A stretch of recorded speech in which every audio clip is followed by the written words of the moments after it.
Assalamualaikum warahmatullahi wabarakatuh. Selamat siang dan salam sejahtera Bapak Ibu sekalian. Hari ini saya ingin menyampaikan materi yaitu berubah untuk menjadi kaya. Ya. Untuk menjadi kaya Bapak Ibu perlu berubah. Tidak mungkin dengan kondisi yang sekarang, kondisi pola pikir sekarang, tiba-tiba menjadi kaya. Apa peran yang Bapak Ibu inginkan di dunia ini? Menjadi kuda penarik kereta atau menjadi penumpang kereta? Kalau menjadi kuda penarik kereta, maka Bapak Ibu tidak perlu berubah karena Bapak Ibu sekarang sudah ada di sana. Gitu ya. Bekerja keras, mencari uang, kemudian kalau untuk nafkah, kalau ada kelebihan uang diberikan beban, dimasukkan ke kereta Bapak Ibu, terus seperti itu, dan Bapak Ibu terus-menerus membawa beban itu kemana-mana. Rumah, mobil, dan sebagainya. Jadi tidak perlu berubah, karena Bapak Ibu sekarang sudah ada di sana. Tapi kalau Bapak Ibu ingin menjadi penumpang kereta, yaitu menikmati hasil-hasil aset yang Bapak Ibu bangun sebelumnya, maka Bapak Ibu perlu berubah. Karena mungkin Bapak Ibu sekarang belum berhasil membangun aset atau belum kepikiran membangun aset, baru rencana-rencana saja. Semua perubahan itu berawal dari pikiran Bapak Ibu ya. Pikiran Anda akan memunculkan tindakan diulang-ulang jadi kebiasaan terus-menerus jadi karakter itu yang menjadi nasib Anda. Jadi nasib Anda sekarang ini bukanlah takdir Anda, gitu ya. Anda mau banyak utangnya atau masih hidup di bawah jembatan atau apapun itu bukan takdir Anda. Itu hanya karena akibat dari cara berpikir Anda 5-10 tahun belakangan ini. Nah, cara berpikir Anda sekarang itu akan menentukan bagaimana nasib Bapak Ibu 5-10 tahun yang akan datang. Kalau tidak berubah pikirannya, ya tidak berubah nasibnya. Ya, paling yang punya toko nambah tokonya atau nambah gerai apanya, tapi tetap aja punya kehidupan yang seperti sekarang ini. Mungkin banyak utang dan sebagainya. Nah, jadi pikiran harus dirubah dulu, maka nasib kita akan berubah. Ya, itu hukum di dunia. Nah, dari sekian banyak pola pikir yang perlu dirubah itu ada plafon rezeki namanya. Ya. Plafon rezeki adalah batas atas rezeki seseorang atau takaran rezeki seseorang yang merupakan rata-rata rezeki 6 orang yang paling mempengaruhi kita. Jadi inilah yang dulu dianggap sebagai rahasia ilahi, sekarang sudah diketemukan Bapak Ibu bahwa rezeki Bapak Ibu ditentukan oleh 6 orang yang paling mempengaruhi Bapak Ibu. Ya. Dan penghasilan Bapak Ibu akan selalu berada di bawah plafon rezeki, walaupun Bapak Ibu berusaha sekuat tenaga menaikkan, bisa naik sedikit sementara ya, atau naik banyak, tapi sementara akan diturunkan lagi dengan cepat. Gitu ya. Untuk meningkatkan penghasilan secara permanen, plafon rezekinya yang harus dinaikkan, bukan kerjanya yang harus dinaikkan. Jadi seperti ini Bapak Ibu, kalau Bapak Ibu dikelilingi oleh orang-orang berpenghasilan 1 juta, 3 juta, 3,5 dan sebagainya, meskipun Bapak Ibu tidak tahu persis secara sadar berapa penghasilan mereka, tapi secara bawah sadar Bapak Ibu akan tahu. Maka orang yang dikelilingi ini, ya, jadinya akan seperti ini. Penghasilan atau plafon rezekinya sekitar 3 juta sebulan. Maka bekerja sekeras apapun dia akan sekian-sekian aja. Pernah naik sedikit, sebentar, diturunkan lagi. Plafon rezekinya yang harus dinaikkan. Misalnya di Building the Dream kita naikkan menjadi 100 juta penghasilan pasif sebulan dengan mendengarkan audio terapi bawah sadar itu. Maka secara perlahan rezekinya akan menyusul, gitu ya. Dengan cara ketemu dengan orang yang tepat di saat yang tepat untuk akhirnya mengajak kita untuk menjalankan bisnis, berinvestasi atau apapun yang menyebabkan Bapak Ibu akan punya penghasilan 100 juta sebulan. Bukan kok tiba-tiba saja jadi kaya, tidak ada ceritanya. Bapak Ibu harus bertindak, action, harus bekerja dulu. Nah, profil orang kaya seperti ini Bapak Ibu ya, plafon rezekinya tinggi, dia pemimpi, kemudian berpikir hasil bukan proses. Yang penting adalah hasilnya. Bisnis apapun dia lakukan. Orang miskin berpikir proses, milih-milih bisnis, ini tidak mau, itu tidak mau. Kemudian kecerdasan finansialnya tinggi. Sedangkan kemampuan teknisnya itu hanya membangun jaringan dan membangun sistem. Mereka tidak terlalu peduli dengan kemampuan manajerial dan sebagainya. Itu orang lain. Mereka tinggal mengambil karyawan yang cocok untuk itu. Jadi hidup adalah peniruan Bapak Ibu. Kalau kita ingin menjadi orang kaya, maka Bapak Ibu cukup memiliki pola pikir orang kaya dan kemampuan teknis orang kaya. Tentu yang akan diberikan di grup Building the Dream, lanjutan, CA, dan seterusnya. Berlatihlah menjadi orang kaya. Gitu ya. Nah, tujuan BTD adalah membuat anggotanya memiliki penghasilan pasif 100 juta per bulan, kaya sejati. Dan itu dilakukan secara gratis, Bapak Ibu. Ya. Bapak Ibu tidak perlu membayar ini itu. Kalau nanti ada orang yang mengatakan masuk ke BTD, bayar sekian-sekian, itu bohong, Bapak Ibu. Ya. Dia ingin mengambil untung dari Bapak Ibu. Semua diberikan gratis. Jadi cara merubah dulu dan sekarang itu, kalau cara lama Bapak Ibu punya cita-cita merantau, kemudian magang ke orang kaya atau dijadikan mantu, kemudian jadi kaya. Kalau cara baru ini dengan ilmu Bapak Ibu. Yaitu Bapak Ibu mendengarkan audio terapi bawah sadar, penghasilan pasif 100 juta, dan kehidupan dengan penghasilan 100 juta, itu 2 audio, masing-masing didengarkan 21 kali. Kemudian berkumpul dengan orang sukses, mengikuti seminar-seminar inspirasi yang saya tunjuk, dan CD-CD yang saya pilihkan. Saya tidak menjual seminar Bapak Ibu, ya, saya sendiri ikut seminar itu, bukan panitia, bukan pembicara gitu ya. Saya ikut ya, selama 14 tahun terakhir saya ikut. Saya bayarnya sama dengan Bapak Ibu, 600.000 per 2 jam, 2 hari seminar gitu ya. Sebenarnya diadakan 3 kali setahun gitu ya. Saya ngajak berapapun ke seminar itu, saya tidak mendapatkan manfaat keuangan apa-apa. Tidak dapat diskon, tidak dapat apa dari panitia gitu ya. Nah, kalau Bapak Ibu sudah mengikuti, mendengarkan audio terapi bawah sadar, berkumpul dengan orang sukses, dan memiliki pola pikir penghasilan pasif 100 juta sebulan, maka ya otomatis Bapak Ibu akan dibawa ke sana, dan akhirnya menjadi kaya. Itu sudah otomatis, ya. Tidak bisa di stop. Jadi 3 tahap perubahannya seperti ini, yang semuanya dilakukan secara gratis. Bapak Ibu masuk ke Building the Dream, ya, sebuah grup WA. Sekarang ada ratusan grup Building the Dream, ya. Di situ mendengarkan 21 kali audio terapi bawah sadar, kemudian ada materi-materi pengetahuan di grup, baca aja, lihat aja, dengarkan saja ya, dalam bentuk e-book, dalam bentuk video, dalam bentuk audio. Setelah selesai, Bapak Ibu akan dipindah ke program lanjutan. Di situ mendapatkan CD-CD inspirasi ya. Di Building the Dream tidak mendapat CD inspirasi, hanya 1-2 saja. Dan ikut 3 kali seminar inspirasi selama setahun gitu ya.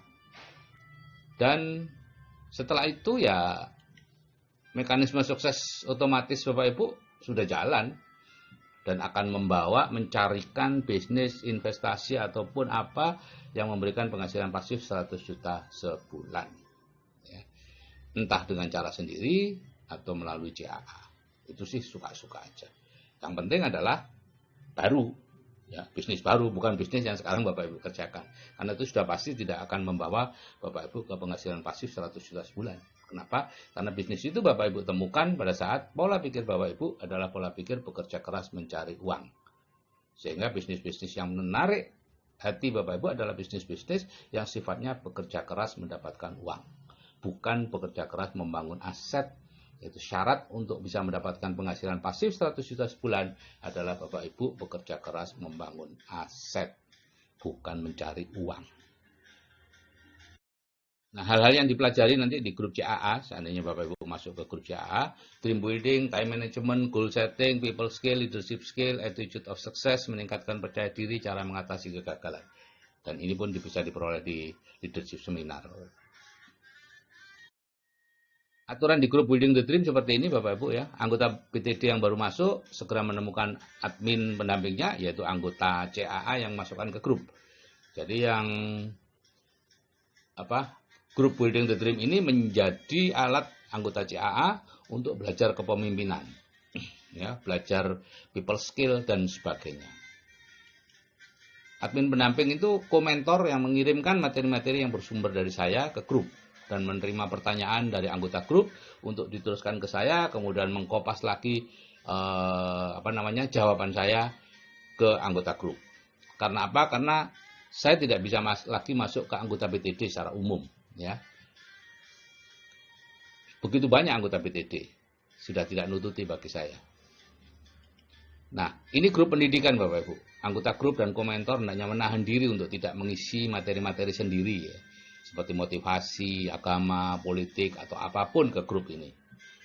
Apalagi iklan atau hoax, itu nanti langsung dikeluarkan kalau sudah seperti itu. Ya. Ini untuk menjaga kemurnian materi sesuai tujuan dibentuknya grup. Ya. Yaitu mendapatkan penghasilan pasif 100 juta sebulan. Dan di dalam grup sangat diharapkan untuk terjadinya diskusi-diskusi. Oke Bapak Ibu, kalau saya yang sudah berumur saja bisa berubah, saya yakin Anda juga pasti bisa berubah. Saya akhiri, wassalamualaikum warahmatullahi wabarakatuh, selamat siang dan salam sejahtera.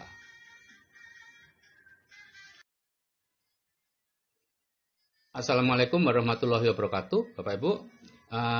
Selamat siang dan salam sejahtera. Hari ini saya akan menyampaikan video tentang penerapan kecerdasan finansial. Ya, ini untuk grup BTD di topik kecerdasan finansial. Ini cara menerapkan kecerdasan finansial itu ada 3, Bapak Ibu. Yang pertama 3 langkah ya. Hilangkan kredit konsumtif, yang kedua pertahankan tingkat kehidupan, yang ketiga dapatkan penghasilan pasif. Ini hilangkan kredit konsumtif ya. Yang disebut kredit konsumtif adalah kredit yang digunakan untuk membeli barang-barang untuk dinikmati seperti rumah, mobil, televisi, motor, kulkas dan sebagainya. Ya, secara keuangan ini merupakan langkah yang salah ya, karena bunga kredit itu meskipun kecil tapi sangat membebani keuangan kita. Nah, yang kedua, secara harafiah kita sedang menggunakan barang-barang yang sebenarnya belum mampu kita beli. Kemudian ditambah lagi dengan pendampingnya. Kalau kita membeli rumah misalnya, maka kita merasa perlu menambah macam-macam gitu ya. Ada sofa, ada kulkas, ada apa, dan lain-lain. Ya. Nah, kalau Bapak Ibu menginginkan ketenangan hidup, hilangkan semua kredit konsumtif kita. Terutama kredit konsumtif yang cicilannya dibayar dengan penghasilan aktif. Memang sangat tidak mudah, karena itu seolah-olah sudah menjadi biasa. Tapi itu tidak biasa, Bapak Ibu. Ya. Dan memang membutuhkan tekad yang kuat. Jadi segera hilangkan kredit konsumtif Anda kalau Anda memang ingin memiliki kehidupan yang tenang, tidak dikejar-kejar hutang. Yang kedua, pertahankan tingkat kehidupan. Orang Tionghoa memiliki falsafah, jika kita mendapatkan 100, hanya 10 yang boleh dimakan. Sedang yang 90 digunakan untuk kepentingan masa depan. Nah, saya dulu tentu juga kaget Bapak Ibu, karena jangankan makan 10, menyisakan 10 saja sudah susah gitu ya. Nah, tapi ternyata memang ya itulah yang memang harus kita lakukan kalau kita ingin memiliki kehidupan yang baik di masa depan. Nah, ini cerita tentang Mbah Sugondo. Mbah Sugondo itu kakeknya istri saya, Bu Wati, ya, yang sebenarnya juga adiknya nenek saya. Jadi ada 4 bersaudara, nenek saya itu nomor 2, Mbah Sugondo itu nomor 4. Nah, Mbah Sugondo orang yang terkaya di desanya, di desa Kebonsari Kidul, Yosowilangun Kidul, Kabupaten Lumajang. Nah, saat saya SMA, saya masih ingat itu. Saya bertanya kepada beliau, kenapa beliau paling kaya dari 4 bersaudara? Ya. Nah, kemudian beliau menjawab, berapapun tambahan penghasilan yang diperoleh, tidak digunakan untuk hidup, melainkan untuk dikembangkan lagi. Disewakan sawah, akhirnya bisa beli sawah, dan seterusnya. Sehingga pada akhir hayat beliau punya 12 hektar sawah, kurang lebih. Saat saya memulai perubahan, Bapak Ibu, atas anjuran mentor, saya menurunkan gaya hidup. Gitu ya. Sebagian besar mobil dijual, ya, sisakan 2. Tadinya ada 5 mobil. Kolam renang tidak diisi lagi, ya kebetulan memang anak-anak sudah agak besar. Dan kebun anggrek ya, di sepanjang tembok belakang rumah saya di Batu itu penuh dengan anggrek bulan. Tidak dirawat lagi. Ya. Dan kebiasaan rekreasi dengan keluarga besar, setiap tahun menyewa bus dan lain-lain di stop. Nah, itu sangat emosional. Karena orang akan menganggap kita sudah bangkrut, menurun, dan lain-lain. Ya. Mereka tidak tahu apa yang kita tahu. Dan yang ketiga, langkahnya adalah mendapatkan penghasilan pasif. Bisa dengan cara investasi, atau dengan bisnis bersistem. Ya, kalau Bapak Ibu melihat di cash flow kuadran ada di kuadran kanan, yaitu investasi dan bisnis bersistem. Bisnis bersistem ada 3, yaitu korporasi atau konglomerasi, yaitu jaringan bisnis besar. Yang kedua adalah waralaba atau jaringan bisnis sejenis. Dan yang ketiga networking, jaringan perorangan. Nah, Bapak Ibu mau menggunakan yang mana untuk mendapatkan penghasilan pasif, apakah investasi, apakah bisnis-bisnis bersistem, itu tergantung dari usia Bapak Ibu, keahlian bisnis, dan modal yang dimiliki. Ya. Kalau usianya masih muda, ya silakan membangun korporasi atau konglomerasi, ya jatuh bangun dalam bisnis itu biasa. Ya, kalau punya modal, ya silakan membeli investasi atau membeli waralaba. Gitu ya. Tapi kalau Anda usianya sudah di atas 30, tidak punya keahlian bisnis, tidak punya modal seperti saya dulu, pilihan Anda sangat terbatas, yaitu di networking. Kalau Anda mendapatkan penghasilan pasif, kalau ingin mendapatkan penghasilan pasif. Kalau ingin bekerja terus seperti sekarang, ya tidak masalah, itu pilihan saja. Nah, ini kalau Anda ingin berbisnis, ada 2 cara untuk bebas finansial melalui bisnis. Yang dimaksud bisnis ini bukan bisnis networking, tapi bisnis konvensional. Yang pertama adalah mendirikan korporasi atau konglomerasi tadi itu ya. Itu pun ada 2 cara. Yang pertama adalah coba-coba, artinya melakukan sendiri semuanya, ya, mendirikan bisnis, kemudian membangun sistemnya sehingga menjadi autopilot. Nah, di sini dibutuhkan waktu 20-30 tahun dan perlu 2-3 kali bangkrut. Ya. Makanya biasanya dikatakan yang muda aja, yang di bawah 30 silakan melakukan ini, gitu ya. Yang di atas 30 sudah berkeluarga dan lain-lain kadang-kadang sulit karena secara sikap sudah tidak benar. Kemudian cara yang kedua adalah membangun bisnis networking sampai berhasil, ya. Bisnis networking yang benar. Kemudian menerapkan ilmunya untuk membangun korporasi. Ya, jadi Robert Kiyosaki mengatakan bisnis networking dengan sistem yang sudah teruji, ya, usianya sudah di atas 10 tahun, kemudian memiliki pendidikan yang baik. Atau cara yang berikutnya adalah 4 langkah menuju kebebasan finansial. Ya, tadi dua cara ya.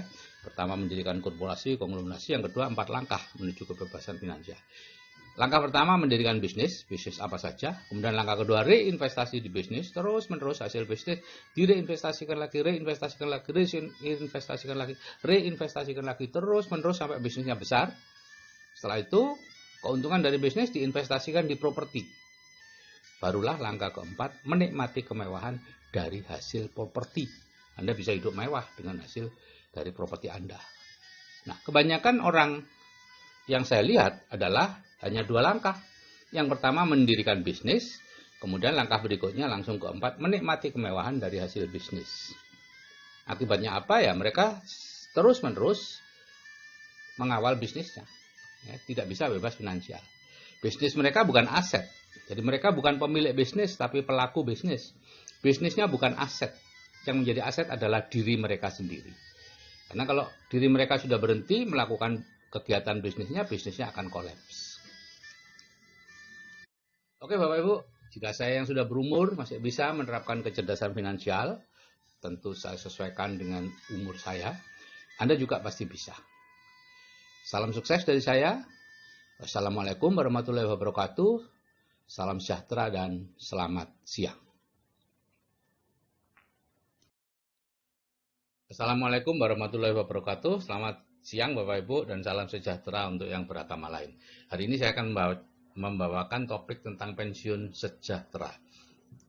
Gambarnya ini keluarga muda karena saya kenal dengan seseorang yang umur 21 sudah pensiun. Walaupun tentu saya juga mengenal orang yang umur 75 pun tidak bisa pensiun, gitu ya. Jadi pensiun itu bukan masalah umur, Bapak Ibu. Pensiun itu masalah ketersediaan dana pensiun. Kalau dana pensiunnya sudah tersedia, Bapak Ibu umur 20 pun Bapak Ibu akan pensiun. Karena semua orang bekerja itu sebetulnya hanya untuk mencari uang atau mencari nafkah. Kalau uangnya sudah ada datang terus-menerus, ngapain juga bekerja? Kita bekerja di bidang yang lain, bidang sosial, bidang pengabdian, bidang penelitian, atau bekerja membangun aset, bukan lagi mencari uang. Ada 3 pilihan Bapak Ibu dalam menjalani hidup, yaitu bekerja selama 2-5 tahun atau sementara lah, entah 5 tahun, 10 tahun. Kemudian pensiun sejahtera sampai akhir hayat. gitu ya. Yang pilihan kedua adalah kita bekerja mencari nafkah seperti biasanya 30-40 tahun, setelah itu pensiun, dan pensiunnya tanda tanya apakah baik atau tidak tergantung dari dana pensiun yang Anda miliki. Ya, yang ketiga adalah bekerja mencari nafkah 40-60 tahun, yaitu sampai akhir hayat. Bisa di satu bidang pekerjaan seperti dokter, pengacara ya seperti saya dulu, atau di berbagai bidang.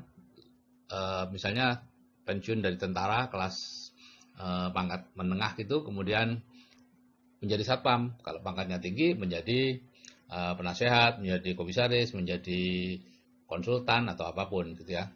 Setelah itu kemudian bertani atau buka toko atau berdagang atau apapun gitu ya. Artinya terus-menerus bekerja dan bekerja. Nah, kira-kira mana yang paling enak? Tentu yang di atas ya, yang bekerja sementara. Yang paling tidak enak yang mana? Tentu yang paling bawah sebetulnya ya, bekerja mencari nafkah sampai akhir hayat. Tapi problemnya yang di tengah itu merasa bahwa yang di bawah itulah yang enak. Gitu ya. Saya dulu seperti itu Bapak Ibu. Waktu saya jadi dokter di puskesmas, buat teman-teman kepala dinas yang lain selalu menggoda saya, wah paling enak ya jadi dokter ya, tidak ada pensiunnya. Waktu itu saya bangga, tidak ada pensiunnya. Tapi setelah mengetahui tentang ilmu keuangan, wah tidak ada pensiunnya, artinya tidak bisa pensiun dong, gitu ya. Dan ternyata memang begitu Bapak Ibu.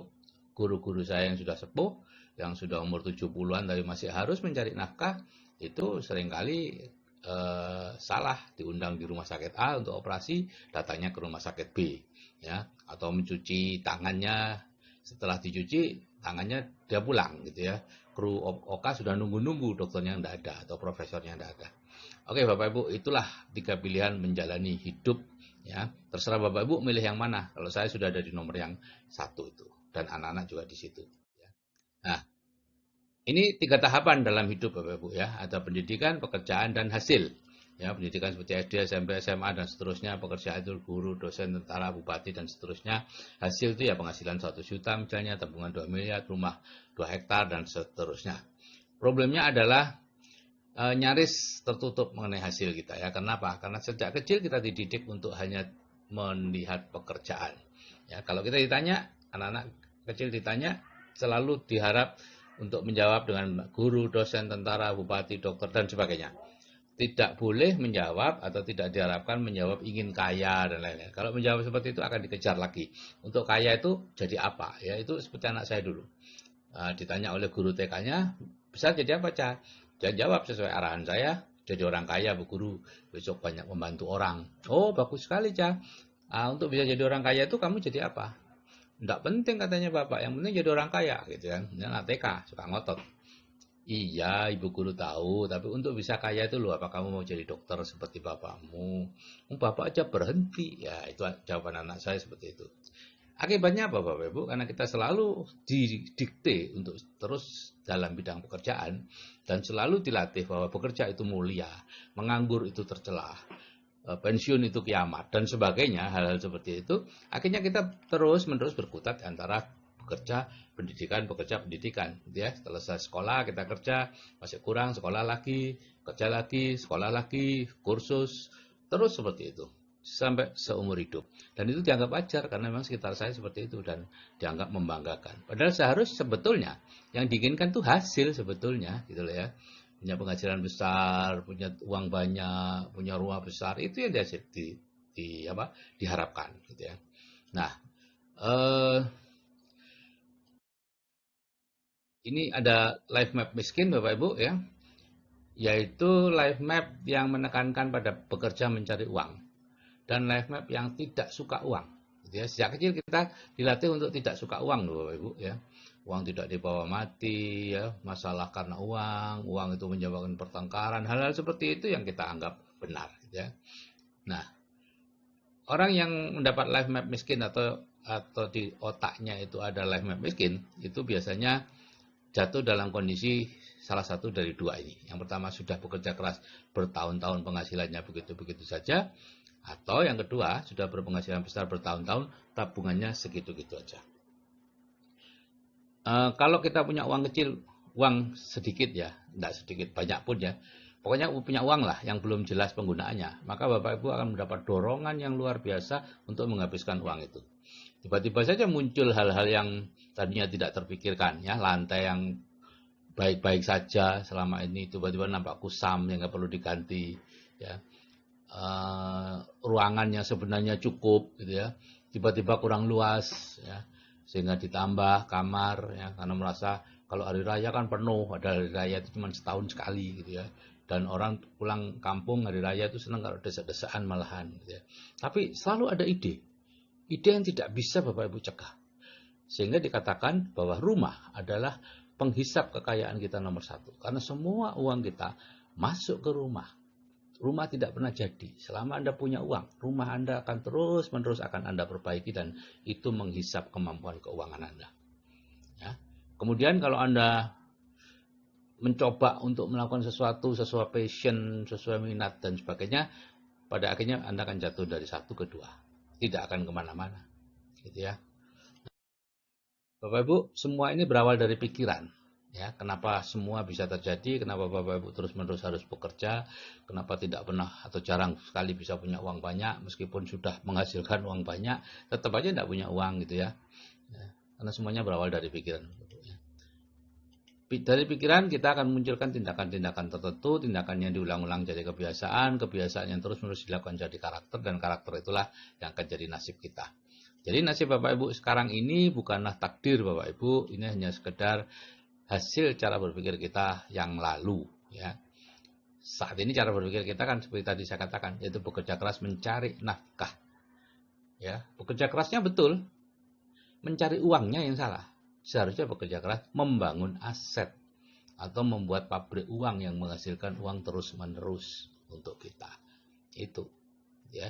Nah, jadi kalau Bapak Ibu ingin merubah, ya, atau berubah cara berpikirnya sekarang dari berpikir bekerja mencari uang menjadi berpikir bekerja mencari nafkah, dari sibuk terus berpikir menjadi santai, dari mencari uang terus berpikir menjadi uang yang datang terus, maka 5-10 tahun yang akan datang nasib Bapak Ibu juga akan berubah dengan sendirinya, ya. Bapak Ibu akan dipertemukan dengan orang yang tepat di saat yang tepat sehingga sesuai dengan apa yang ada di pikiran Bapak Ibu, ya. Nah, di pikirannya dirubah, maka nasibnya juga akan berubah. Untuk bisa merubah cara berpikir, kita perlu melakukan yang disebut reprogramming pikiran bawah sadar, gitu ya. Karena di dunia ini Bapak Ibu biasanya yang dikabulkan itu bukan keinginan kita, tapi kebutuhan kita. Nah, problemnya adalah yang disebut kebutuhan itu banyak orang yang tidak tahu bahwa yang disebut kebutuhan itu adalah segala sesuatu yang tersimpan di pikiran bawah sadar, ya, yang merupakan 90% dari pikiran kita. Sedangkan keinginan itu hanya ada di pikiran sadar yang hanya 10% dari pikiran kita. Sehingga kita mintanya A, dapatnya B. Ya, minta punya banyak uang, dapatnya banyak hutang, gitu ya. Minta ya apa saja, minta kaya dapatnya miskin dan seterusnya. Seperti itu, ya. Itu harus dilakukan reprogramming, Bapak. Pola pikir miskin direprogramming, ya, jadi pola pikir kaya. Caranya apa? Ya diisi dengan pola pikirnya orang kaya.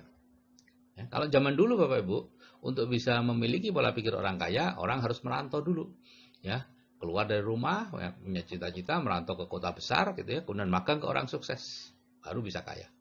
Kalau sekarang tidak perlu Bapak Ibu ikut seminar orang kaya, yaitu seminar-seminar yang pembicaranya orang kaya, ya, bukan seminar teknis ya Bapak Ibu, jangan kebalik. Selama ini Bapak Ibu yang Bapak Ibu paling sukai adalah seminar teknis, seminar yang membuat kita terus-menerus bekerja lebih keras lagi, ya. Cara ini, ya, cara membangun bisnis online, cara manajemen UKM atau beternak lele, ya, atau cara membeli rumah tanpa uang, yang memiliki rumah tanpa uang, cara berdagang apa saja lah, pokoknya cara itu adalah seminar teknis yang memperkuat pola pikir miskin kita, ya. Buku dan CD juga seperti itu, ya, bukan buku-buku tentang beternak lele dan lain-lain, tapi buku-buku inspirasi, ya. Sehingga dikatakan bahwa kalaupun Anda ikut seminar, baca buku dan CD, sepanjang itu pilihan Anda sendiri, Anda tidak akan berubah. Ya, kalau mau berubah, cari mentor, lakukan hal-hal yang ditunjukkan mentor, yang semakin Anda tidak sukai, akan harus semakin Anda lakukan. Jadi Bapak Ibu, kalau Anda punya mentor Anda pasti menunjukkan hal-hal yang tidak Anda sukai. Tapi itulah yang bisa merubah Anda. Hal-hal yang tidak Anda sukai. Ya, Anda harus melakukannya dan belajar menyukainya. Kenapa? Karena hal-hal yang tidak Anda sukai itulah hal-hal yang belum ada di pola pikir Anda. Jadi Anda harus mengadakannya dengan cara lama-lama menyukai. Dan di grup, saya punya grup Bapak Ibu, grup namanya grup WA Building the Dream. Ya, mungkin sebagian yang mendengar ini sudah masuk di situ. Ya, di grup WA Building the Dream itu ada 2 audio hipnoterapi. Yang pertama memiliki penghasilan pasif 100 juta sebulan, yang kedua kehidupan dengan penghasilan pasif 100 juta sebulan. Ya, dua-duanya perlu didengarkan untuk meningkatkan plafon rezeki dalam waktu 21 hari. Ya, kalau masing-masing mendengarkan 1 kali, 21 hari. Kalau masing-masing 2 kali sehari, ya 11 hari. Pokoknya masing-masing 21 kali lah untuk didengarkan ini. Ya. Jadi ada 3 tahap perubahannya Bapak Ibu. Yaitu yang pertama di grup WA Building the Dream. Ya, sekarang ada sekitar 300-an grup WA Building the Dream ya, bulan Maret 2018 ini. April 2018 ini. Di situ Bapak Ibu mendengarkan 2 audio hipnoterapi penghasilan pasif 100 juta sebulan dan satunya lagi itu sebanyak 21 kali. Terus ada lagi pengetahuan-pengetahuan tentang bisnis, keuangan, tentang pikiran, bawah sadar, Ho'oponopono, law of attraction dan macam-macam. Tapi terus terang itu tidak mengubah hidup. Itu hanya membuat Bapak Ibu lebih pintar, gitu aja, lebih tahu. Tapi sama sekali tidak akan mengubah kehidupan Bapak Ibu. Karena itu hanya sekedar pengetahuan di pikiran sadar, gitu ya. Seperti sekarang banyak orang tahu bahwa olahraga itu baik untuk kesehatan, semua orang ingin sehat, tapi berapa banyak yang mau olahraga? Semacam itulah, gitu ya. Nah, tahap yang kedua, setelah Bapak Ibu mendengarkan audio itu 21 kali, Bapak akan dipindah ke grup program lanjutan, menghadiri seminar yang ditunjuk, ya minimal 3 kali ya, dalam 1 tahun ya.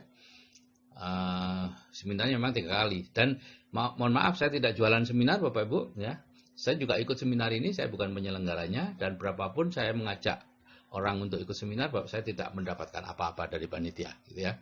Saya sama dengan Bapak Ibu, membayar 600.000 setiap kali ikut seminar 2 jam, gitu ya. Saya biasanya sekeluarga ikut. Ya. Dan dilanjutkan dengan mendengarkan audio CD dari mereka, pembicara-pembicara yang orang kaya tadi, ya. Pensiunannya sudah berpenghasilan lebih dari 100 juta, banyak sekali orangnya, ya. Terjadi internalisasi program di pikiran bawah sadar, maka mekanisme sukses otomatis akan jalan dan mengejarnya, gitu ya. CD-CD-nya juga saya kirimkan secara gratis di WA untuk para anggota, gitu ya. Pokoknya tidak ada yang bayar, ya, kecuali seminarnya itu Bapak Ibu bayar tentunya. Karena bukan saya yang menyelenggarakan. Kalau saya yang menyelenggarakan tidak perlu bayar, Bapak Ibu. Ya.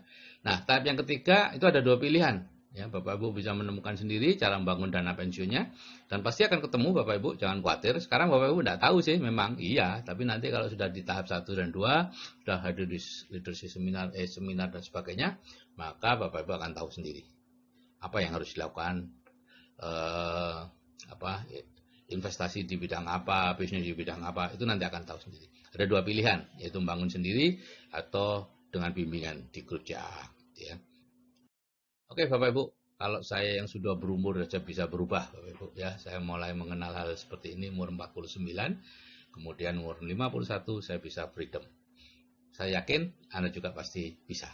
Saya akhiri, selamat siang dan wassalamualaikum warahmatullahi wabarakatuh.